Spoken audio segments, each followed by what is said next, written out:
हमारे आपस में एक दूसरे के साथ जो भी संबंध होते हैं, जो भी रिश्ते होते हैं, उन सब का बहुत बड़ा महत्व होता है, बहुत बड़ा मायने होता है।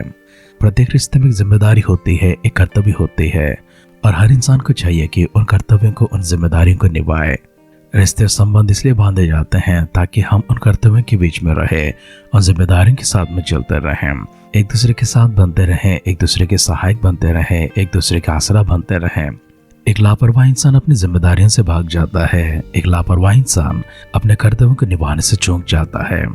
रिश्तों के मायने को जानने वाला, उन संबंधों के महत्व को जानने वाला इंसान परिवार को इन मूल्यों के अभाव में चलता है, उन सिद्धांतों के अभाव में चलता है और उसके ऐसे चाल चलन से, ऐसे जीवन से न केवल उसका परंतु उसके साथ रहने वाले और जिन जिन का वो संपर्क में रहता है उन सबका भला होता है, उन सबका मदद होता है। कभी किसी के लिए मददगार के हाथ पहुंचाते हैं, वह न केवल अपनों के लिए, अपने परिवारों के लिए, अपने संबंधों के लिए, वरन बाहर के लोगों के लिए भी, अनजान अज्ञात लोगों के लिए भी होना चाहिए।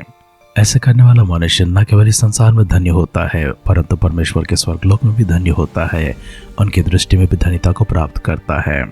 रूथ के जीवन से हमने कल देखा था किस प्रकार से अपनी करनी के फलों को बटोरती जाती है। आज हमारे अध्ययन को आगे बढ़ाते समय इसी प्रकार से देखते हैं। रूथ के जीवन में किसी व्यक्ति की प्रवेश होती है, किसी की दखल होती है और वह इसलिए होती है क्योंकि नौमी बेतलेहम को छोड़कर अकाल के समय में जिस तरह से मोआब चले गए थे, उस समय उसका सब कुछ यहाँ पर रह गया था और उसके ऊपर किसी और का काबू हो चुका है। अब उसका जमीन, उसका जो कुछ भी है, उसे छुड़ाने वाला कोई चाहिए और उसको छुड़ाने वाला कोई दूर का व्यक्ति नहीं होना चाहिए परंतु कुटुंबी होना चाहिए और कुटुंबियों में भी सबसे करीबी कुटुंबी होना चाहिए। अगर वो कुटुंबी उसे छुड़ाने के लिए इनकार करता है तो उसके अगले जो करीबी होते हैं उसका जिम्मेदारी बनता है। रूथ के जीवन में बोआज की जिम्मेदारी क्या होती है और उसकी भूमिकाएं क्या होती हैं। आइए हमारे अध्ययन को आगे बढ़ाने से पहले हम सब मिलकर परमेश्वर के हाथों में अपने आप को समर्पण करते हैं। हम सब एक मन होकर, एक चित्त होकर परमेश्वर के आश्रय के लिए, उनकी मदद के लिए, उनकी सहायता के लिए प्रार्थना करेंगे ताकि परमेश्वर जिस प्रकार से प्रभु यीशु मसीह के संसार में भेजकर हमें पाप के बंधन से छुड़ाने के लिए, हमें अधोगति में जाने से बचाने के लिए और हम सबको जीवन दान करने के लिए और हम सबको स्वर्गलोक में ले जाने के लिए, अनंत जीवन प्रदान करने के लिए किस प्रकार से यीशु मसीह हमारे बदले में उस क्रूस पर कुर्बान होते हैं, इन सब बातों को गौर करने से पहले अपने आप को फिर से एक बार प्रभु के हाथों में समर्पण करते हैं।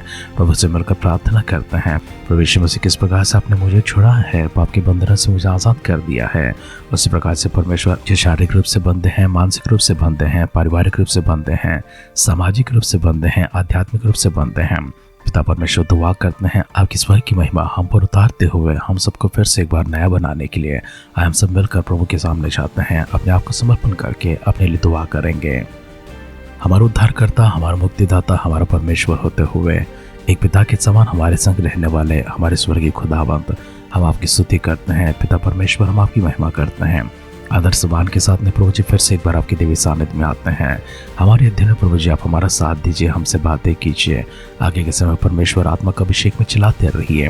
पिता परमेश्वर जो भी बंधन हमारे पर बंदी हैं उन सबों को प्रभु जी दुआ करते हैं प्रभु यीशु मसीह के नाम से। इसी समय परमेश्वर ने तोड़कर हम सबको स्वतंत्र करने के लिए शारीरिक रूप से, मानसिक रूप से, पारिवारिक रूप से, सामाजिक रूप से, आध्यात्मिक रूप से परमेश्वर और आर्थिक रूप से हम सब वृद्धि की ओर जा सके। हमारे पर प्रभु जी जितने भी जुए बंद हैं प्रभु जी उन सबको तोड़ने के लिए दुआ करते हैं। शैतान के बंधनों से प्रभु जी में स्वतंत्र कर दीजिए, आज़ाद कर दीजिए और आपकी स्वर्गीय बरकतों के रूप में परमेश्वर इस संसार में जो कुछ भी प्राप्त करते हैं उससे केवल आपकी महिमा हो, आपकी आदर हो, आपकी सम्मान हो। हम घटाए जाए परमेश्वर, आपका नाम बढ़ाया जाए प्रभु जी। सारी आदर, महिमा, सम्मान हम आपको देते हुए हमारे उद्धारकर्ता प्रभु यीशु मसीह के नाम से इस प्रार्थना को मांगते हैं। सुन और कबूल कर पिता। आमेन, आमेन, आमेन। आध्यात्मिक जीवन की दैनिक खुराक सुन रहे हमारे सारे प्रिय श्रोताओं को, परमेश्वर के भक्त गणों को प्रभु यीशु मसीह के नाम में प्यार भरा जय मसीह की सुप्रभातम और सुबोधन कहते हुए हम सबका मनपसंद ध्यान के अंदर आध्यात्मिक जीवन की दैनिक खुराक में और इस नए दिन में आप सबका स्वागत करते हैं। हमारी अध्ययन रूथ के ग्रंथ तीसरे अध्याय में चल रही है। आइए उसके पहले वचन से पढ़ते हुए हमारी ध्यान को आगे बढ़ाएंगे। उसकी सास नौमी ने मुझसे कहा, हे मेरी बेटी, क्या मैं तेरे लिए ठाव न ढूंढूं कि तेरा भला हो। अब जिसकी दासियों के पास तू थी, क्या वो बोझ हमारा कुटुंबी नहीं है? वह तो आज रात को कलिहान में जौ फटकेगा। तो स्नान कर तेल लगा, वस्त्र पहन कर कलिहान को जा, परंतु जब तक वो पुरुष खा पी ना चुके तब तक अपने को उस पर प्रकट न करना, और जब वह लेट जाए तब उसके लेटने के स्थान को देख लेना, फिर भीतर जाके उसके पांव उघाड़ के लेट जाना, तो वही तुझे बताएगा कि तुझे क्या करना चाहिए। उसने उससे कहा, जो कुछ तू कहती है वो सब मैं करूंगी। तो वह खलिहान को गई और अपने सास की आज्ञा के अनुसार ही किया। जब बोआज खा पी चुका और उसका मन आनंदित हुआ, तब जाकर राशि के सिरे पर लेट गया। तो वह चुपचाप गई और उसके पांव उखाड़ के लेट गई। आधी रात को पुरुष चौंक पड़ा और आगे की ओर झुककर क्या पाया कि मेरे पांव के पास कोई स्त्री लेटी है। उसने पूछा, तो कौन है? तब वह बोली, मैं तेरी दासी रूत हूँ। अपनी दासी को अपनी चद्दर ओढ़ दे, क्योंकि तो हमारी भूमि छुड़ाने वाला कुटुंबी है।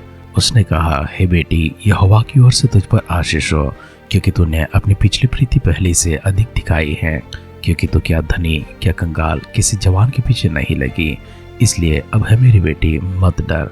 जो कुछ तू कहेगी मैं तुझसे करूँगा, क्योंकि मेरे नगर में सब लोग जानते हैं कि तू भली स्त्री है। और अब सच तो यह है कि मैं छुड़ाने वाला कुटुंबी हूँ, तो भी एक और है जिसे मुझसे पहले छुड़ाने का अधिकार है। सो रात भर ठहरे रह, और सवेरे यदि वह तेरे लिए छुड़ाने वाले का काम करना चाहे तो अच्छा, वही ऐसा करे।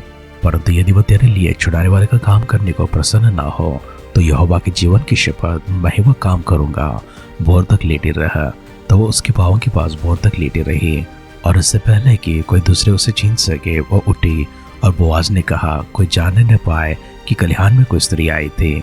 तो बोआज ने कहा, जो चद्दर तू ओढ़े है उसे फैला कर तांब ले। और जब उसने उसे तांबा तो उसने 6 नफे जौ नाप कर उसको उठा दिया। फिर वह नगर में चली गई। जब रूत अपनी सास के पास गई, तब उसने पूछा, हे बेटी, क्या हुआ? तब जो कुछ उस पुरुष ने उससे किया था वह सब उसने उससे कह सुनाया।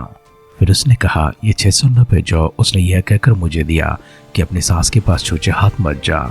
उसने कहा, हे मेरी बेटी, जब तक तू ना जाने कि इस बात का कैसा फल निकलेगा, तब तक चुपचाप बैठे रहा, कि क्या उस पुरुष को यह काम बिना निपटाए चैन न पड़ेगा। रूत का ग्रंथ 3 अध्याय का पहला वचन से लेकर अंतिम वचन तक हमने पढ़कर सुना है।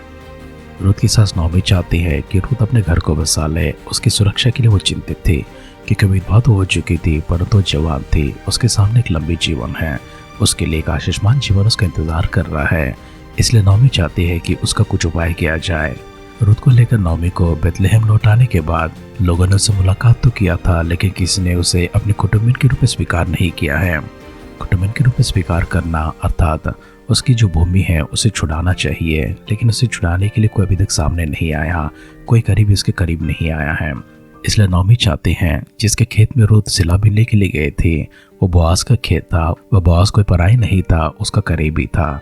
इसलिए उसने कहा, जाकर फलाना फलाना कार्य किया कर और उसके पैरों तले तो लेटा कर। उसके आगे क्या करना चाहिए वो इंसान तुझे बताएगा। आधी रात को बोआज की नींद खुल जाती है और वह चौंक उठता है, क्योंकि उसके पैरों के पास कोई स्त्री लेटी हुई है। उसने आगे की ओर झुककर उससे बातें किया, और जब उसने जाना कि वो रूत है, ये सारी बातें होने के बाद उसने शपथ खाई कि मुझसे पहले कोई और अधिकार को रखता है, हक रखता है कि तुम्हारी भूमि को छुड़ाए। अगर वही काम करने के लिए प्रसन्न ना होता है तो मैं यहोवा की शपथ खाकर कहता हूँ, उसका अगला काम मैं ही करूँगा, उसकी जिम्मेदारी को मैं लूँगा। अब रूत की जिम्मेदारी लगभग बोआज के हाथ में है। बोआज किस प्रकार से उसके जमीन को छुड़ाते हैं और बोआज किस प्रकार से रूत के जीवन में प्रवेश करते हैं, इन बातों को कल गौर करेंगे। लेकिन आइए अपने आप को परमेश्वर के हाथों में इस तरह से समर्पण करते हुए हमारे ध्यान को समाप्त करेंगे। भले आज हमारे पास में ऐसा कोई नजर नहीं आता हो जो हमारी मदद करने के लिए हमारे लिए सिद्ध हो। हमें किसी प्रकार के बंधन में बंधे हुए हैं, किसी प्रकार के जुआ हमारे ऊपर बैठा हुआ है, हम कर्जों में चले गए हैं, गरीब हो गए हैं, कंगाल हो गए हैं, हमारी सुधि लेने वाला कोई नजर नहीं आता है। आज के ध्यान के माध्यम से हम इस बात पर विश्वास करते हैं कि परमेश्वर किसी के ऊपर से भी अपने नज़र को दूर नहीं करते हैं। परमेश्वर किसी के ऊपर से भी अपनी मददगार हाथ को दूर नहीं करते हैं। परमेश्वर किसी के ऊपर से भी अपनी अनुग्रह दृष्टि को दूर नहीं करते हैं। परमेश्वर अपने समय पर अपनी ही रीति से काम करते हैं। इसलिए हम विश्वास करेंगे, हमारा छुड़ाने वाला कोई हो या ना हो, हमारे बंधनों से हमें स्वतंत्र करने वाला, आज़ाद करने वाला कोई हो या ना हो, पारिवारिक बंधन हो सकते हैं, आर्थिक बंधन हो सकते हैं, सामाजिक बंधन हो सकते हैं, शारीरिक बंधन हो सकते हैं, आध्यात्मिक बंधन हो सकते हैं, आर्थिक बंधन हो सकते हैं। इन सबों में से अगर हम अपने आप को छुड़ा नहीं सकते हैं और हमारे छुड़ाने वाला भी कोई नहीं है, तो ऐसे समय परमेश्वर स्वयं हमारे छुड़ाने वाला बनते हैं, हमारे मुक्तिदाता बनते हैं, हमारे उद्धारक बनते हैं। इसलिए अपना पूर्ण भरोसा परमेश्वर के ऊपर लेकर जाते हुए आइमल को दुआ करते हैं। हमारे मुक्तिदाता बनकर इस संसार में आए हुए हमारे प्रभु यीशु मसीह, हम स्वर्ग की सामर्थ प्रभु जी आपकी ओर से प्राप्त करते हैं। स्वर्ग की बरकतें परमेश्वर आपकी ओर से प्राप्त करते हैं। आपकी आशीषमान हाथ हमेशा हमारे ऊपर होती हैं। किसी प्रकार के बंधनों से छुड़ाने का, समस्याओं से स्वतंत्र करने का क्षमता और सामर्थ परमेश्वर केवल आप में है। एकमात्र योग्य परमेश्वर हैं जो इन कार्यों को कर सकते हैं, और एकमात्र परमेश्वर हैं जो इच्छुक है कि प्रभु जी हमारे साथ ऐसे कार्यों को करें। पिता हम फिर से एक बार आपकी शुक्र अदा करते हैं, आपकी आदर सम्मान करते हैं, महिमा गौरव आपको देते हैं कि आप हमारे साथ हैं प्रभु जी, हमें छोड़कर दूर नहीं गए हैं। पिता हमें हर प्रकार के बंधनों से स्वतंत्र कर रहे हैं, आज़ाद करके प्रभु जी एक खुशहाली के जीवन प्रदान कर रहे हैं। शुक्र अदा करते हुए आदर सम्मान महिमा के साथ में हमारे उद्धार करते प्रभु यीशु मसीह के नाम से इस प्रार्थना को मांगते हैं, सुन और कबूल कर पिता। आमेन, आमेन, आमेन। प्रत्येक कार्य का एक समय होता है, एक विधि होती है, एक रीति होती है। वो काम कभी मनुष्यों से होता है तो वो काम कभी परमेश्वर के स्वर्ग से होता है। हमारे सोच के परे, हमारी समझ के परे कुछ काम ऐसे होते हैं जिन्हें परमेश्वर अपनी दखल को देते हैं। परमेश्वर चमत्कारी रूप में अपने कार्यों को करते हैं, परंतु मनुष्यों के साथ में रहते हैं, मनुष्यों को भरोसा दिलाते हैं। उन्हीं के साथ होकर उनकी ही मदद करने के लिए परमेश्वर हमेशा इच्छुक रहते हैं। और पिता परमेश्वर निरंतर आपके साथ रहे, आपकी मदद करने के लिए हमेशा अपने बाएं पसारते हुए, आपको आमंत्रण भी करते हुए, आप ही के करीब रहते हुए आपका कल्याण करे, आपका भला करे और आपको आशीषमान ठहराए। हमारी सी दुआ कामना के साथ आज के ध्यान कहीं पर समाप्त करते हैं। आप सुनते रहिए, सुनाते रहिए आध्यात्मिक जीवन की दैनिक खुराक। कल फिर मिलेंगे। अपना ख्याल रखिए, अपनों का ख्याल रखिए, दूसरों का भी ख्याल रखिए। God bless you.